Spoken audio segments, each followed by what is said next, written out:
नमस्कार, आवाज मीडियाच्या बातमीपत्रात आपलं स्वागत। मी सुनीता शिंदे।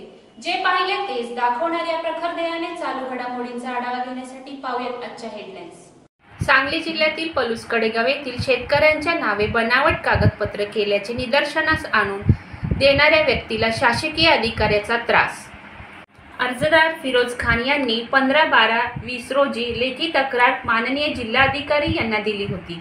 त्यावर कारवाई झाली नाही म्हणून 27/1/21 रोजी पुन्हा अर्ज केला होता।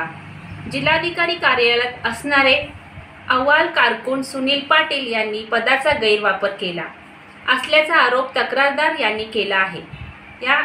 यामध्ये उपविभागीय साहेब कडेगाव यांच्या कार्यालयात खोटी व बनावटे कागदपत्रे तयार करून बेकायदेशीर व अधिकाराचा गैरवापर करून खोटा आदेश रद्द करण्याबाबत अर्ज केला होता।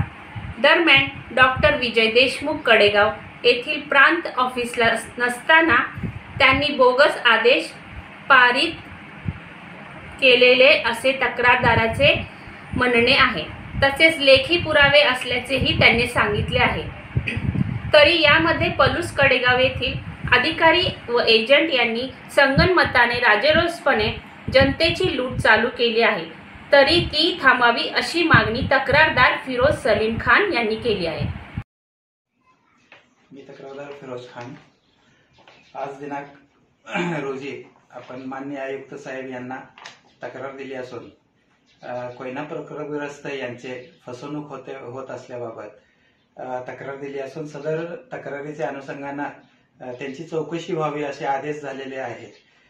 कडेगाव प्रांत ऑफिस, पलूस तहसीलदार ऑफिस, मंडलाधिकारी यांनी सगळ्या खरेदी विक्री एजंट संघ मिळून कोयना प्रकल्पग्रस्त यांचे कोट्यवधी रुपयांचे फसवणूक चालू केलेले आहे।